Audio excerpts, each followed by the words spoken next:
Welcome to our final segment tonight of the Sunshine Coalition's 28 days of Black Mm-hmm. History Month.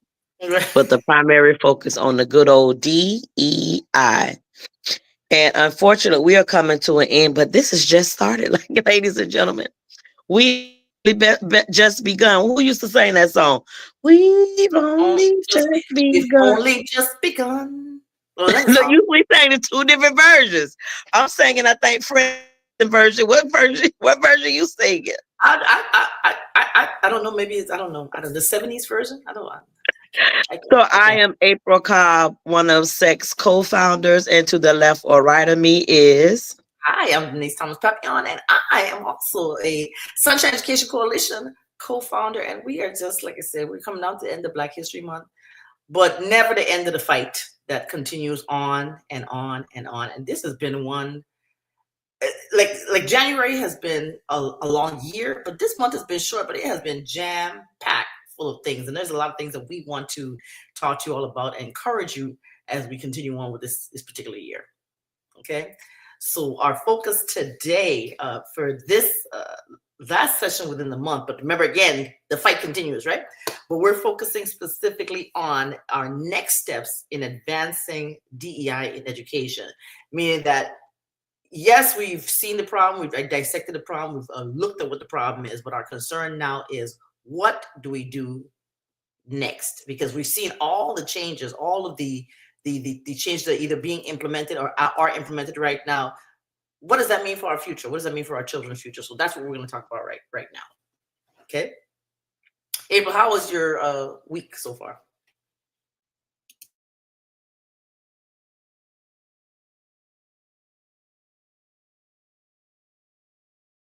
And even though I'm not still in the classroom, it seems as though the responsibility level has tripled because, again, I look at things from a view of whole school. But I will say I'm excited for the programs that we have brought onto the campus that are now actually a part of what we see as being implemented versus in theory. So I'm excited about that. But as it relates to DEI showing up in some of the conversations, you know, my particular position, community resource teacher and our parent liaison, those are positions that are funded via what? Grants. So I'll just go ahead and just pin that right there, is that public education, every direction, north, south, east, west, front, back, side to side, the attack is real. Even though the work is being done and the impact is not just for children of color or minority children, it's for all children. However, we only see it as color. And I'm currently reading this book. I think it's titled, you know, I'm awful with titles, called Sum It All Up. When I tell you, it have me looking sideways at Wells Fargo, Chase Bank, the red line. I'm like, I want to cancel all the credit cards because what y'all did in the past. And when I tell you, if you take and throw, look, they say the fish line out there. When I tell you that was, historically, we have just been beaten, whether it was physically, emotionally, financially, structurally when it comes to homes, car wise, you name it. There has always been an underlying attack. It's the only word I could come up with. My vocabulary has just been shrunk today because a lot of the words that I want to say are not words that should be demonstrating my level of knowledge. So I'm gonna Let's just say they're hood appropriate, but they're not exactly Internet Yes. appropriate. Yes. Yes. So that's my week. And how about yours? My week has the other day I made a post of just yesterday. I think it was yesterday, as a matter of fact, and I just said that no matter, you can be an excellent educator, you can be an excellent a person who has just received so many accolades and things like that, but you need to understand that we have to, again, I know we go back to parenting. um, just teachers, be encouraged. That's all I can say. Be encouraged as an educator, because you realize this is where the stressors come from, because you want the best. You want the best from the children, from the parents, from everyone, and you're constantly fighting against a brick wall. And so that's been my week this week, where I just had. I mean, I've been having brick wall challenges all week long, and it just seems to just keeps compounding upon itself. And again, I've spoken to my friend, my dear friend, right here on the other side of the screen, and we realized that on my mental and physical health, it definitely takes precedence over a job, because I've seen over the past years how many teachers have died on the job. And why is that happening? That is not something that we want it to happen. I want to vacation my way out, not die on. Give the job everything I've got, because they certainly won't give me everything they got when I pass on. Okay, so that's where we're at in terms of that. We have to, and you know what it is? We're givers. We care so much about the future of our generation, and we need to understand that this is. I think I need to understand more than anything. You can step back. You can step back and be. You can. You can step back and still be a positive influence, still be productive, but you have to step back, because you cannot let it kill you. So that's a big thing. And then we're going to talk about how ways that can be done, even within this stressful time that we are in right now in education. And one of the things I've learned over the past couple of weeks, with all these new and upcoming young leaders, because we don't remember, this generation already have a lot of leaders, right? But you have some of them, you just got to tell people, you can just F yourself. And then Ma'am, did you say that out loud? I mean, I think you sunk it, but it just exited your esophagus and formulate into words. Like, did you really just say that, maybe? Because you know what? I realized you actually feel better. Sometimes you need a good cussing out to cleanse the palate. That's what I've learned. I've learned that sometimes some people just need to be cussed out every once in a while. It just helps. Because it does bring the pressure down. Because if you hold on to it for so many years and so many months and things again, you realize I have been holding on to this and making myself physically ill. Exactly. And now it's time to let it out and let people understand where you were. And a lot of these, I'm seeing a lot of these young legislators, young senators, my favorite is, of course, Jasmine Crockett, who just would just say what's on her mind. And I noticed that she looks fabulous. Her skin is flawless and everything. So that must mean that she says what's on her mind. Because if you don't have anything to hold back, your skin is going to be flawless. You're that's what I believe. Okay. I mean, so just. That's just what I want to share, my personal growth experience. That's all I'm going to share. So, but yeah, I really wish everybody listening, join the conversation. Feel free to jump in, make your comments, post things that you need to do. Say how you feel about what's going on in education. We're going to start out by asking, by putting this out there. How can you be an advocate for DEI within your schools? How can you do that? Sometimes it's simple as showing up. Show up. Show up to things other than sporting events. Show up to things other than, I'm just going to show up when I'm mad at the teacher. No, show up. Say, hey, listen, what's happening in education right now? Talk to your child about what they've been learning. Where does your child feel like I'm not getting enough out of this? Or if your child is learning something that they should have known 10 years ago, well, talk to them. That's what we're looking at. How can you advocate? April, tell me about your thoughts on that. I totally agree. And I try to be very intentional about asking those questions when, because I have a house full of boys. I be intentional about asking those questions, and I don't allow them to just say, it's okay, it's good. What did you do in the course of 8 hours today? Especially when those grades not lining up. I need to know, what are you doing? What are you learning? Because what I have learned, and it's so disheartening to say, and I think I said it on another one of our segments, is unfortunately high school It's not treated like they're still children entering into a space of learning. And it's as if it's on canvas, enough. If I told the child, that's enough. Parents do not need to be engaged in the conversation at all. All we need them to do is look at canvas and it's assumed that they understand everything that's there. But then some of the kids, mine over here, get a little beat up because I say, well, you keep telling me that the teacher didn't put the grades in. Well, I was just in a recent meeting and the teacher honestly said, yeah, I haven't been able to get the grades in. So I had to look over at that child of mine and say, I apologize. You see what I'm saying? So it's like there's still kids in high school. Some parents still want to know what's going on, how it's going on, what can I do to support and help. And then it also goes back to not just help in a sense of just them just doing the work and not understanding what's being done, what was being learned. Because one of my, two of my boys are in the magnet program. One of them is in classes that require certifications. I'm going to publicly say this. My kid was allowed, and I'm going to say was allowed to take 3 certifications on 3 different occasions and fail every single one, and nobody said a thing. Nobody.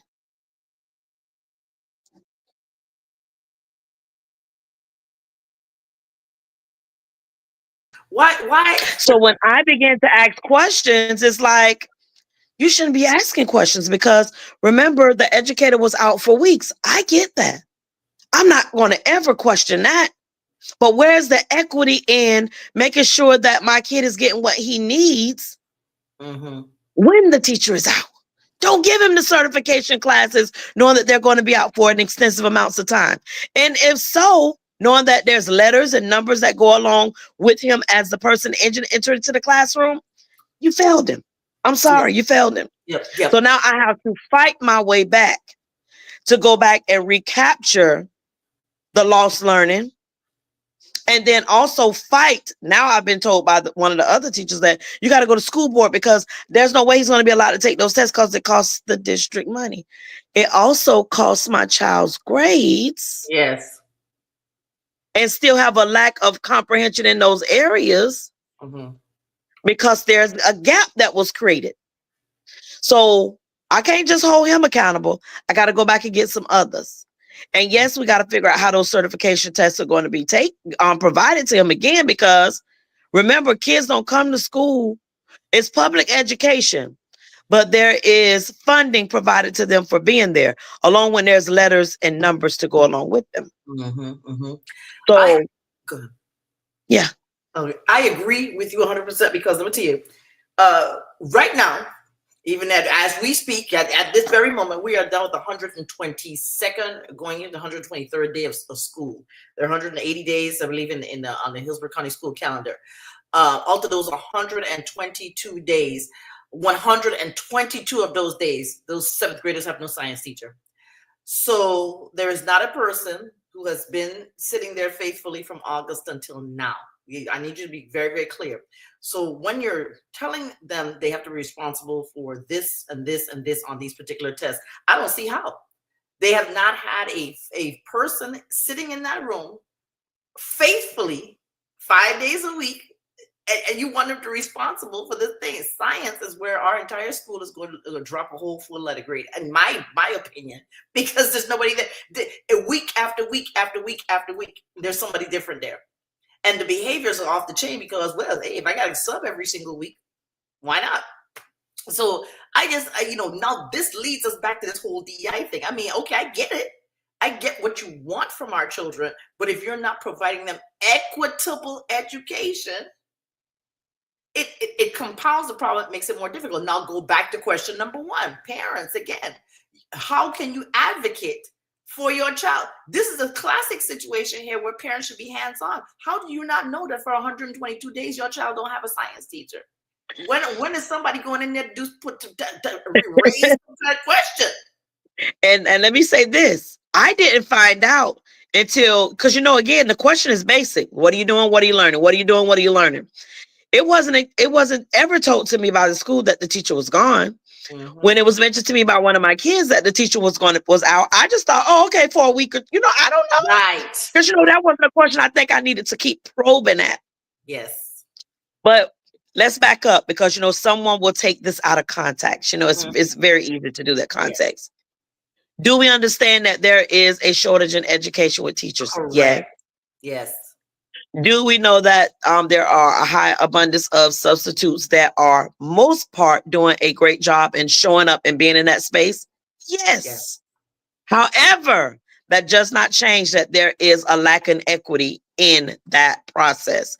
So if we know those two factors, then therefore we have to put something in place that does not penalize the child. That's all I'm saying. That's what we're saying right there. Because we can't hold the kid 100% accountable when the two, anyway, yeah, because we just want to make sure y'all know we know that, because we live it. Because y'all got to understand something. Every school has been going back to school with shortages. Every school. I'm only speaking on my school because that's my daily lived-in experience. They're on the floor 2 doors down from me. 2 doors down from me, I see the same kids walking the hall all the time because they got subs and they know they can just roll all around school. So understand something, parents. Here's areas where you can be an advocate for your child. What we should do. Please go to school board meetings if you can. Support inclusive policies and also engage in community activism. We want you to do that. But then also be hands-on. Hands-on don't mean I'm going to only show up for the conference night, or I can show up whenever I feel offended by the teacher or whatever the teacher said to my child. That's not enough. That's not enough. You got to be able to say, hey, you know what? My child has deficits and I need to understand what. And remember, you need to be more vocal now than ever, because as they start stripping these rights away, stripping these rights away.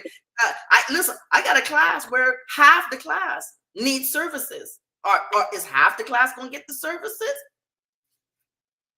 Not when you tell them the services don't matter no more. Yeah.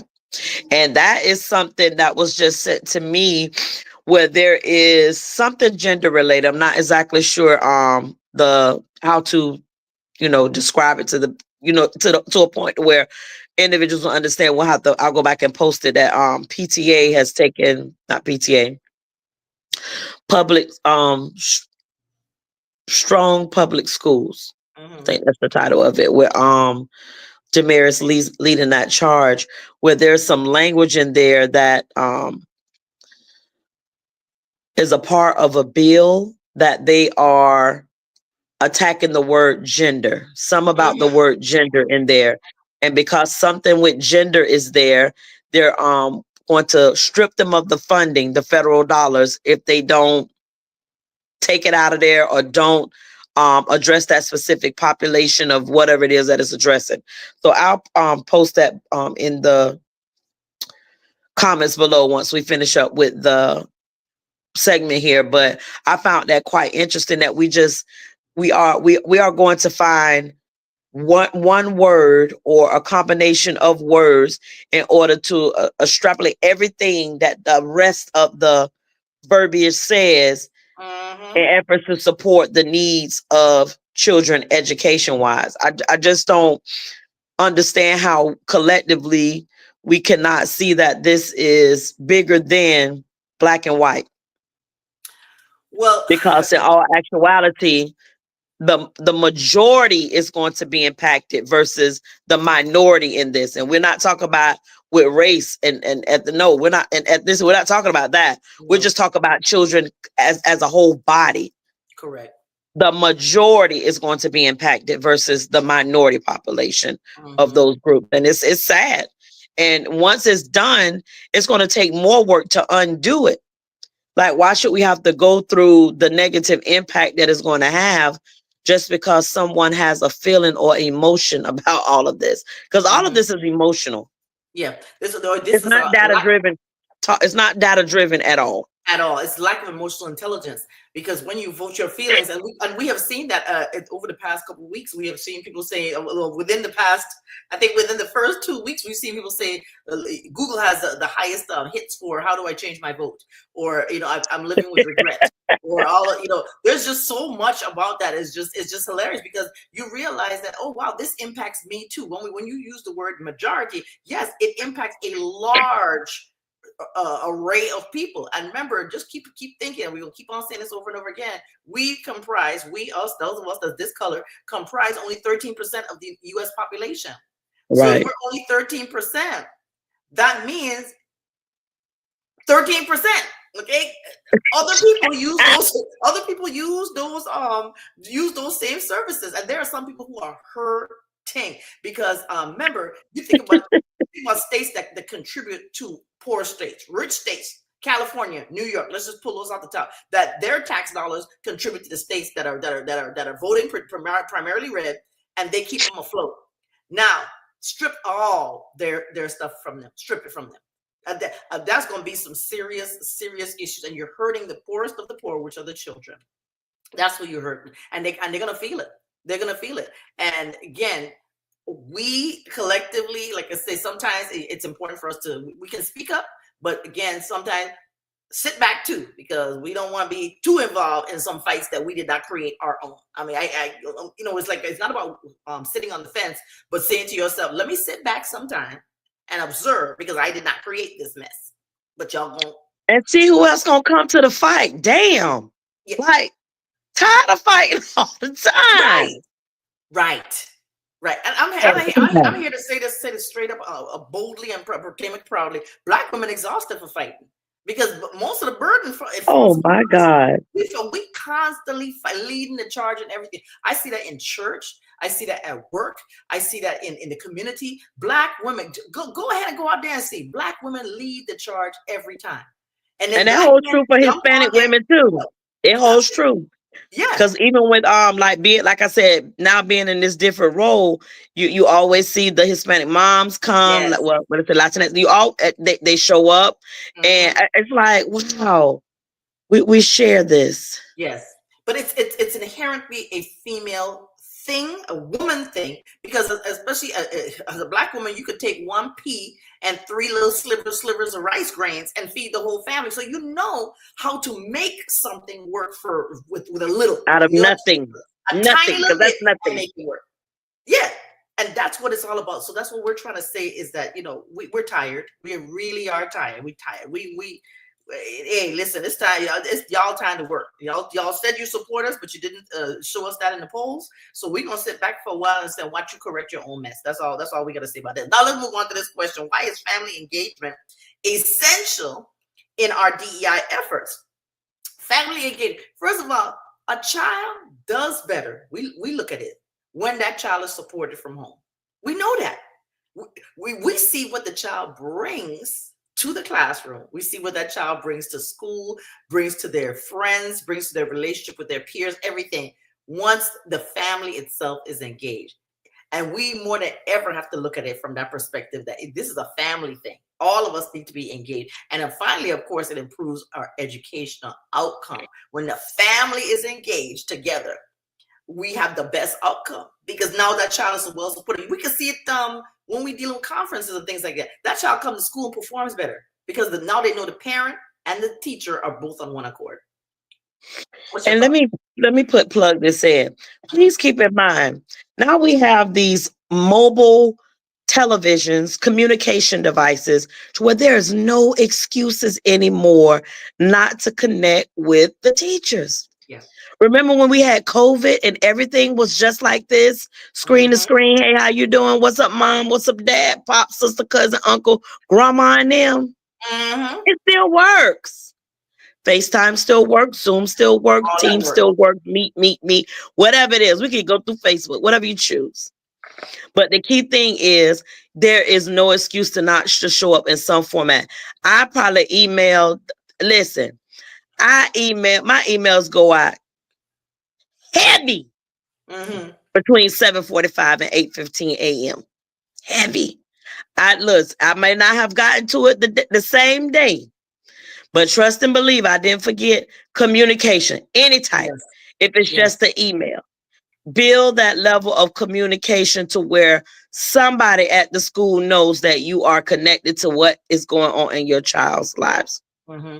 Whether it You be know, good or bad, if it's negative, whatever it is what it is. But at least you know what's going on. You're not surprised when you arrive to the schoolhouse and say, Billy Joe ain't did nothing. He listen, ain't did nothing for weeks. He showed up about 3 days, and now what?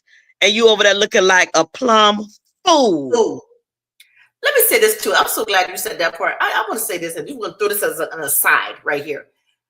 Listen, if you see a number that you can't figure out, or a number that shows up as sick, and I'm calling you and contact you, why are you getting upset? I have 3 Google numbers. 2 I can't remember, but I got 3 Google numbers. I'm not gonna give you my straight up regular number. I mean, that's for family and close personal friend. Listen, sometimes that's the number I need you to. This is the number that alerts me that is a parent calling. All right. Don't get upset because now you can't use that number to figure out. Okay, I gotta find who you on Facebook and all of that. Don't worry about all that. I need to contact you. I'm reaching out to you. Listen, call the number. Respond to the number that I'm giving you. Just that's all I'm saying. There's no need to get upset because this number blocked. I need to. Don't worry about that. My purpose is to reach out to you and share with you the information. Sometimes I'll just text you what I need you to do here. Conference that is this. The test is coming out this day. This is coming out this day. Please make sure that he know to keep that hoodie off his head. Bam, we done. I put my name on it. Boom. Just respond. That's all. Because I'll try a million of different ways. So I just want you all, the parents, just know teachers are trying every possible way. Because again, if the main means of communication, you don't use it, we got to try everything we can. So, and again, that device, that phone is what you all have readily available. So we're going to use that. Yes, I know it helps me a lot. I'd be ready to go choke a kid out, but it does help me a lot. I'd be ready to get in my car and just go choke. Soft part right here. Choke. Like how Homer used to do Bart. Yes. Choke your gizzard out. Your whole gizzard in the back of your throat. Exactly. Yeah. And like I said, we love the kids, right? We do. We just want what's best for them. And it's sad.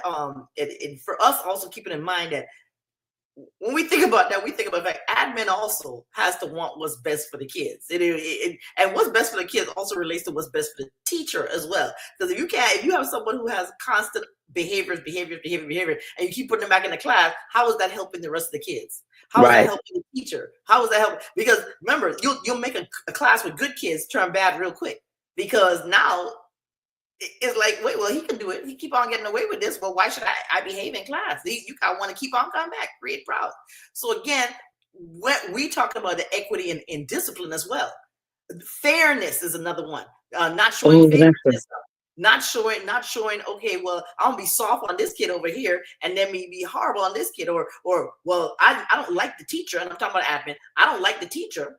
So I'm gonna make sure that I'm gonna give you all the hell that you can handle, and act like you were complaining about this class. Let me go back to that. So the kids are watching. The kids can see who gets to get away with what they get away with. When they see Kelly and the crew and Michael and the boy band able to walk out of class, walk the halls all day, and there's no consequence. None. We're setting them up for failure. Because high school just gonna start sending them home every single time. And remember that good old thought process is that if we try to restore some of those relationships with the kids and the teacher and their peers, that we'll get a better outcome, right? But when is there time to restore? Right. So again, some of these processes have to be intentional.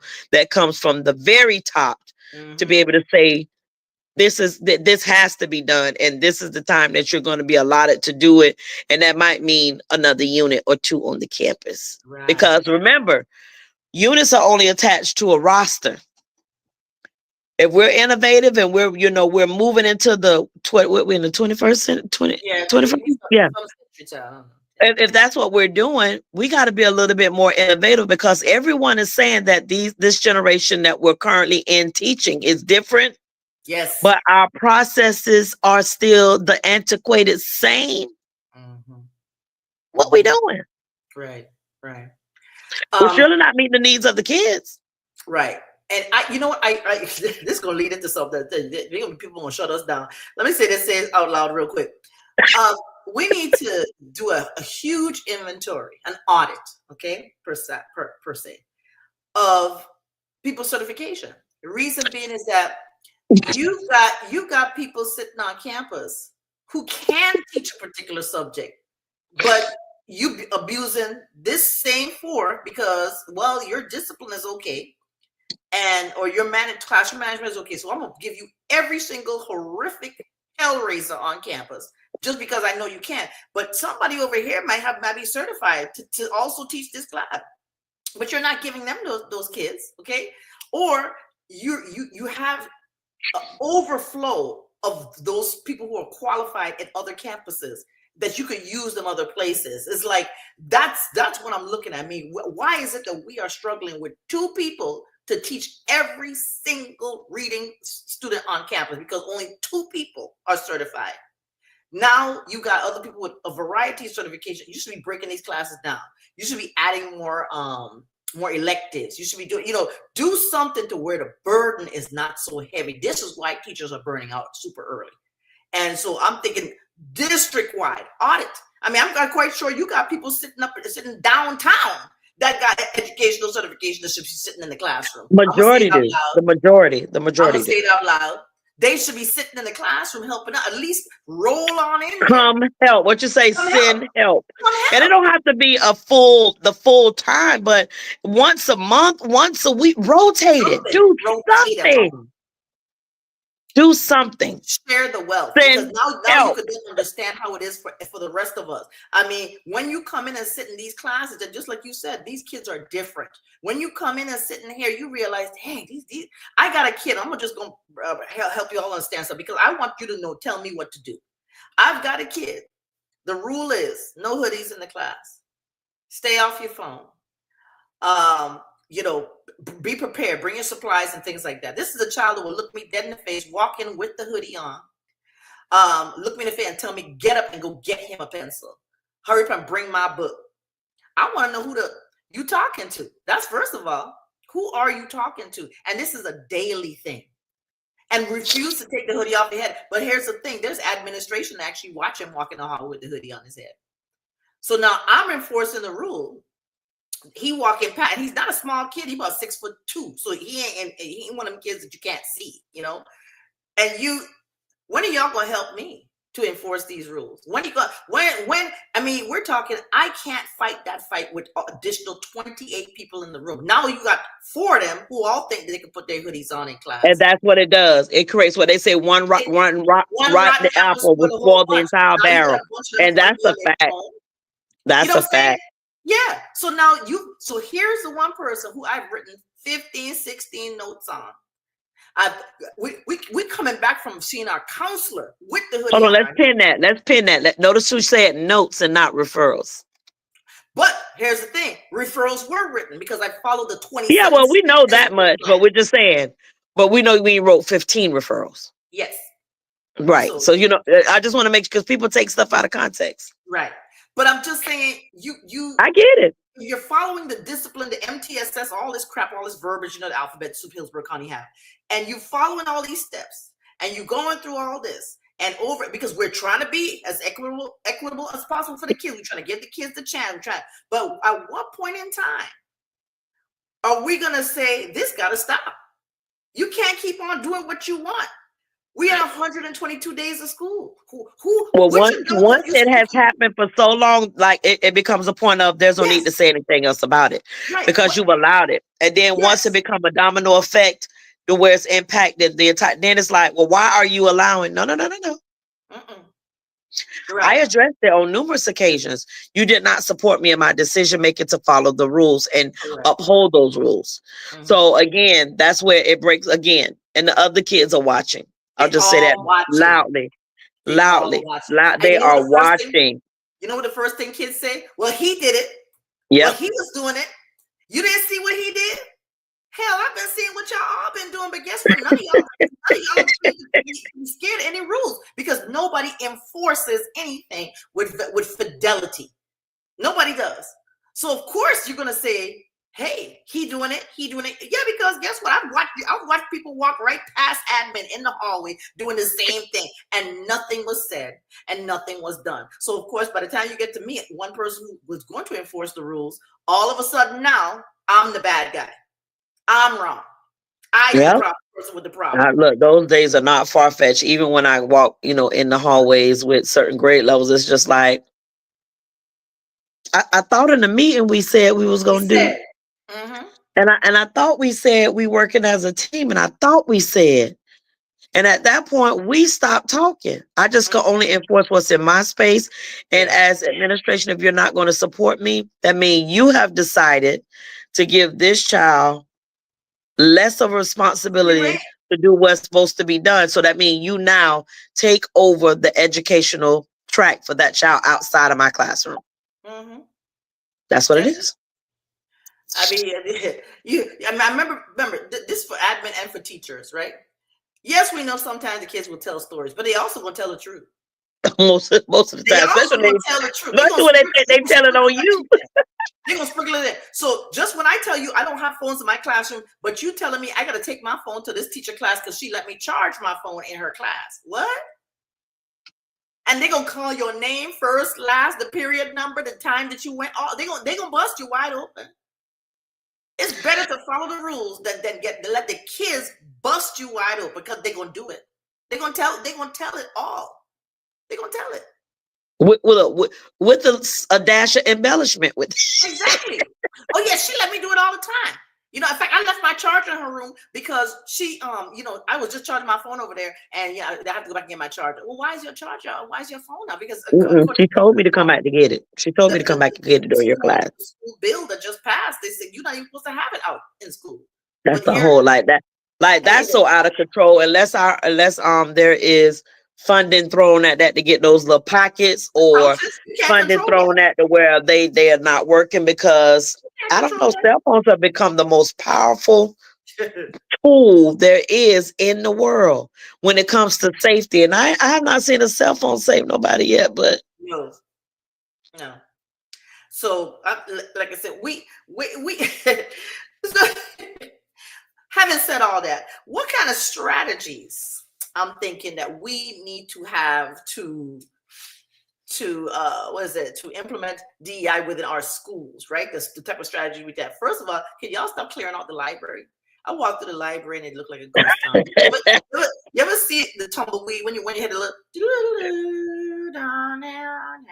little tumbleweed come across the screen thingy, and it just the library looked like it used to be the most have to show me a video of your library, because ours isn't that. The shelves aren't that empty. It don't look welcoming at all. Let's just say it doesn't feel like, wow, I want to be in here and read a book, get comfortable and read a book. So it's just like they don't host classes and all that and workshops for the kids. My class, I don't, because I have a diverse library, but I know you have a library in your room. It's very diverse. I don't take my kids over there. So, but I know that, they do have activities and functions and all that kind of stuff in there. But I mean, just passing through, it feels like, okay, well, let's just say it used to feel like a healthier, chunkier, more rich library. And like the books that are diverse are books that you have to give away. You can't even house them on the shelf anymore, Right. And so it's like, man, this. So that's first and foremost. We got to have the materials that we need to have to make kids feel included. We need to have just listening to kids. Let kids talk. Let kids say, this is what I want to learn about. This is what I want to know, what I want to be engaged in. Let them have that cross curriculum type of thing where, okay, I learned this in social studies. I learned this in reading. I learned it. Like Black History Month is the one month where I see we do have a lot of cross curriculum. You something that they learn in civics class, I can reinforce in reading. They can reinforce it over there in math. They can because you're grabbing all these people who are the greats in Black history, and you can pull a science person, Lonnie Johnson, who like invented the super soaker. You could pull this person over here, the great writers, Maya Angelou. So I can pull from over there. You could pull Mansa Musa from civics class. That's the richest man that ever walked the earth, right? So you can pull all these people, and then you can make you some really good project and things like that. They did a history of in our class. We did a timeline of 10 of the greatest kings that come out of Africa, and it was a really good learning experience for them. And then they could take that and make it applicable to civics class. They could turn around and take that with Mansa Musa. Now you go to math class and you explain how this man was so wealthy, he was able to change the economy of places wherever he went. So now all of this ties together. So this is what we mean. You can make lessons. Ma'am, don't you know that's critical race theory? I'm so sorry. And first of all, that's a damn lie, because critical race theory is applicable in college, not in middle school, poo. Nah. Before you say all that, because I know me some stuff.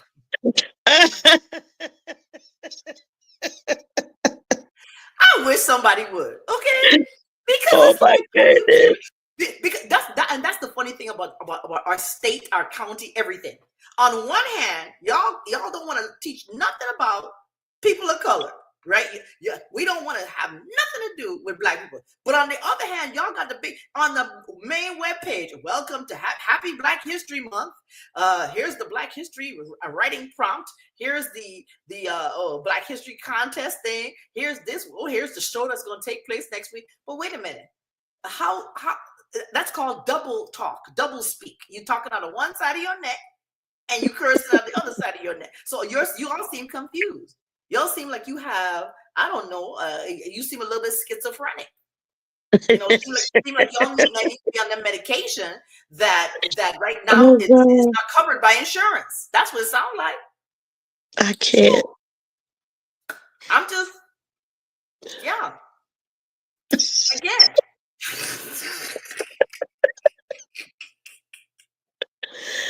I would add to that by saying this. Blood pressure down. That's what it should definitely be my goal is to be a lot more intentional about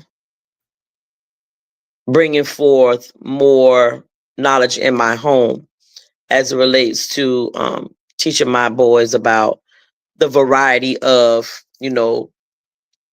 just Black history topics that are not your most popular ones, like the individuals that you even spoke of just a moment ago. The majority of people don't know those people. Mm-hmm. And it even, like, again, you being born and raised on an island, and I will say that your level of understanding through teaching and your schooling was totally indifferent than that of Hillsborough County Public Schools. So just know that a lot of times, I tell you all the time, I learn a lot from you with that. And I was like, wait, what? Then it just makes me go and want to research and read. So I will say that, I'm a product of Hillsborough County Public Schools. And unfortunately, if you did not have a teacher that was intentional about bringing forth those topics and individuals that were worthy of discussion, even though it was not in the textbooks, you just weren't taught. And I'm here to say, I cannot recall ever having a person of color in any of my history. Not one. And that's funny, is it's a very not one thing, because that's what my students said. Like the students now have two people of color that are their teachers, but all the time I've been at both the different schools that I've worked at. In fact, no, there wasn't one at Waters, right? The Waters we didn't have, because this was straight. Yes, Waters we did. We had Mr. Myers. Okay, that's right. Okay. That's it. And that was a unicorn to me, because I had never seen that before. Wait, not history. I'm just meaning in a core class. My bad. I got you. Yes. Okay, but for in terms of history, though, you are absolutely right. This would be the first year that I've actually encountered a Black male history teacher. We've always had white males, or Hispanic, or a white female, right? So for the kids, I could only imagine, like, wow. And then for me, of course, on the polar opposite, I've never had somebody teach me history that was not Black. you know? So it's like, well, how do you, so again, sometimes I have to be, with my own background knowledge, I have to always enter in to be a little less, as the kids say, gotta be a little less gangster with your how you don't know what the Black Panther Party did? Are you kidding? They were more than guns and stuff like that. They provided food. They were, because they're only spoken about when it comes to their response to how it okay. I'm not gonna do it. I'm not gonna do it today. I'm not gonna stay focused on the task hand.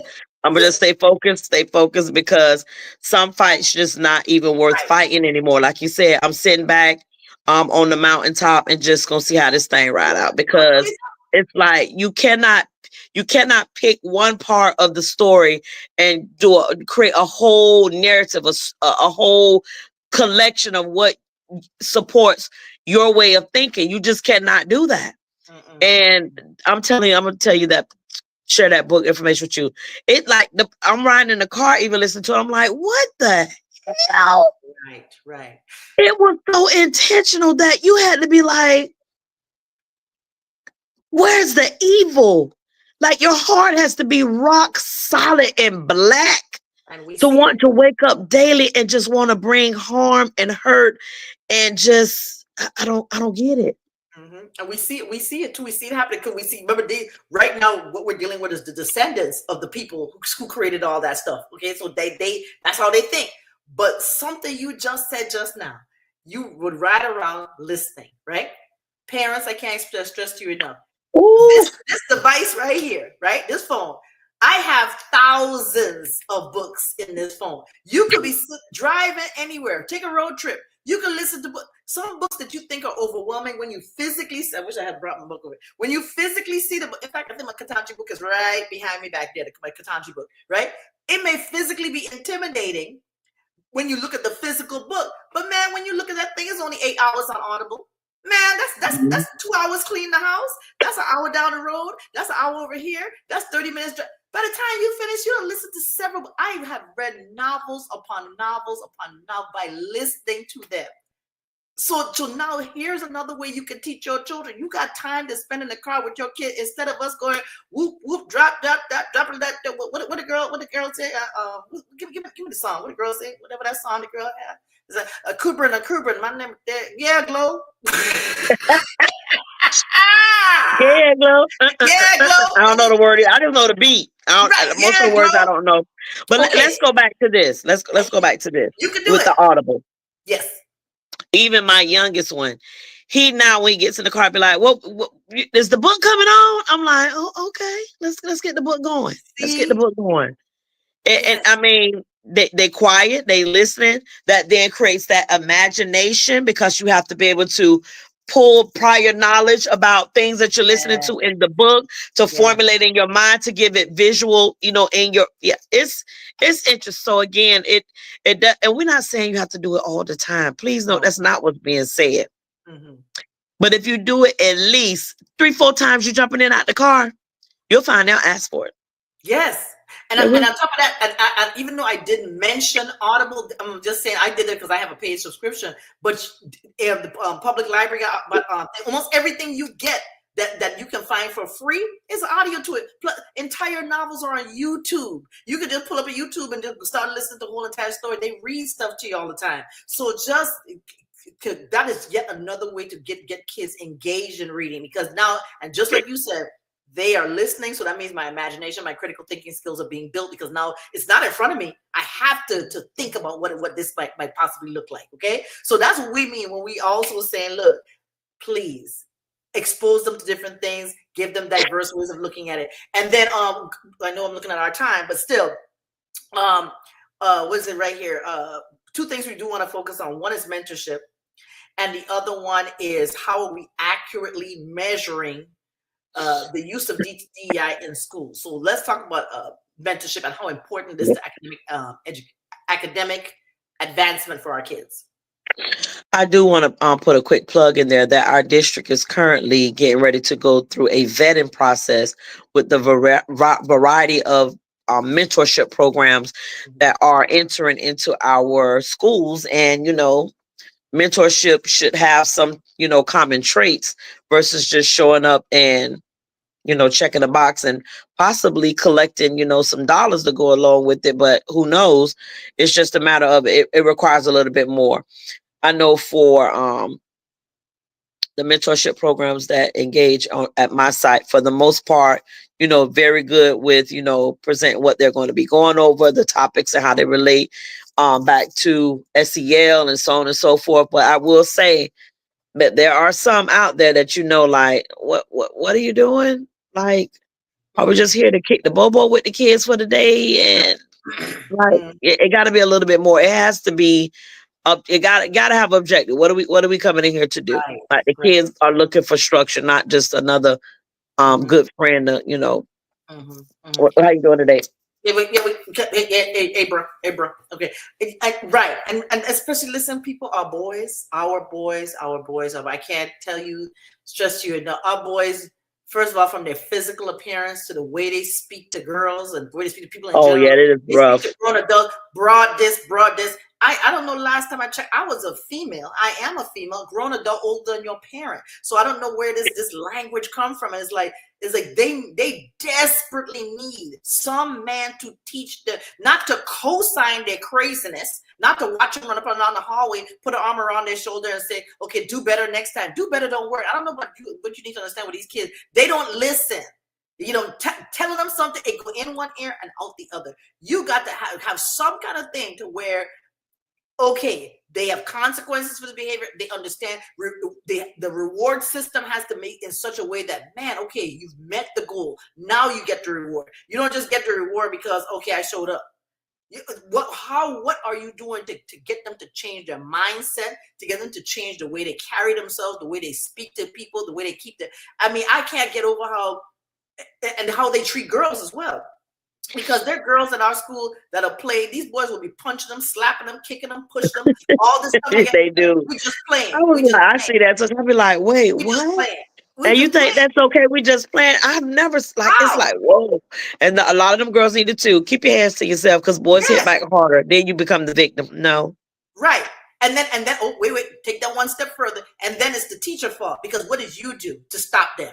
I've been saying y'all to stop 1,000 times. I've been saying this 122 days. I've been telling them to keep their hands off each other. So how is this my fault? How is this my problem? Look, the basic skills of primary grades. Anywho, so like I said, from in terms of mentorship, that's the kind of real mentorship we need. We need, and not just one day come in. Y'all got to work with these kids. Remember, as women, imagine if you a boy and you got grandma, auntie, mama, every single female in your house, all your siblings are girls. You probably the only boy, and now you come to school and you got 5 out of 7 of your teachers are women. You don't want to hear nothing from some of them. 7 out of 7 are women. Yeah, you don't want. So do you see the importance and the value of be real with these boys, help these boys, because they know they're ignoring us. They don't care about us. Some of them are so disrespectful to females. Because they run their own household, they run their mama household, and their mama got all. Oh, my son did, but you can't control that boy because he's a boy. You can't control him, and you don't have the right people around you to help you. I'm not saying let's correct. We get this clear now. I'm not saying a woman can't raise a man, because I got plenty good people, good friends raise sons, but you need also the support. You need some more. I agree. You need the support system. All right, you can't say that it's all on me. Nope. Get the support system. All right. That's what we got to say about that. And let's see. Finally, okay, the metrics. Here's what we're talking about: the metrics. The metrics at school. We've been pushing this forever, trying to keep discipline data in such a way that it's easy to read, easy for parents to access, easy for parents to understand. Hey, parent, here your child got on this. Wouldn't it be amazing if you had on the screen, one side of the screen, you could pull up your child's information, which would include all the days that they're tardy, all their days that they have maybe have got a suspension or whatever like that, and then immediately right next to it, their academic grades, and you start to see the correlation. Whoa, well, they never missed this class. They got an A in this class, but this class. Well, that's what Synergy was supposed to do, but it didn't happen. It didn't happen. And let's go back to that. Let's go back to that. What I assume the masses think we went quiet on. We haven't. We still want Fighting the discipline data on all every of it, school website. all of it. So it becomes clear to all students, parents, I'm saying all the students that go to the school and their parents and community members to know what the real deal is happening on school campuses. Mm-hmm. It needs to be there. I think they want, to be honest, I think a lot of people don't want that information put out there because I don't know why not. Well, I'm gonna tell you why. I'm gonna tell you why. Because you will now see the difference between, well, how come at Middleton, when you start vaping on campus and they find that you've been vaping on campus over this school, I'm just calling random schools, so don't beat me up. At this school, you getting put out. But over at this school, you done been vaping about 4 or 5 times. Everybody, all the kids know where the guy, which corner store to get it from, who's bringing it into the campus, who's slinging it all around campus. How come all of us adults know? And for some reason, admin don't know. And the same kid getting busted 5, 6, 7 times and still in class. And now you've created a problem for the teacher. Because now everybody know you've been suspended 5, 6, 7 times for the same thing. And you back on campus again. Big and bold, like you wait. But at other schools, you getting expelled. So this is why they don't want to put that data up there because why is it at this school? This child got them been busted. But data, so you're right. The data would make yeah, that's the whole point, the accountability piece. The accountability. That's why. Because let me tell you something, if you were to put that data up and show that, you would clearly see, man, what they're doing at this school versus what they're doing over here. Versus how come this one is able to throw out or able to suspend a child as ESC or a child that has this for 10 days, and this one over here we're gonna take that behavior for the entire school. Yeah, beat up every single teacher. Every single teacher got high blood pressure and about to die. So that means that again, and please note that the data is public, but it's definitely a challenge to get it, to find it, because the average to basically to sift through the CESA data. Yeah, it's out there. It's definitely out there. But again, why not place it on the school website? Right on the website. That's like we do with the school grade. School grade and discipline go right hand in hand. They're like this. They go together. It's the A to the Z. That's it. Yin and the yang.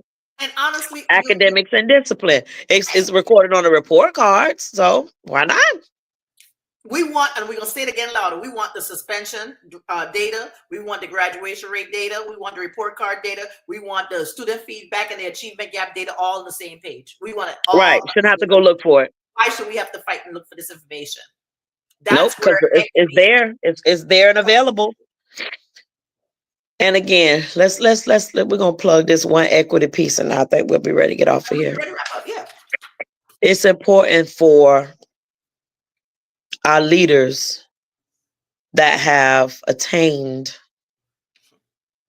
that have, I would hope, earned the opportunity to be considered experienced and knowledgeable to be hired for a particular job, to speak to issues that are impacting specific populations of people. It's your responsibility.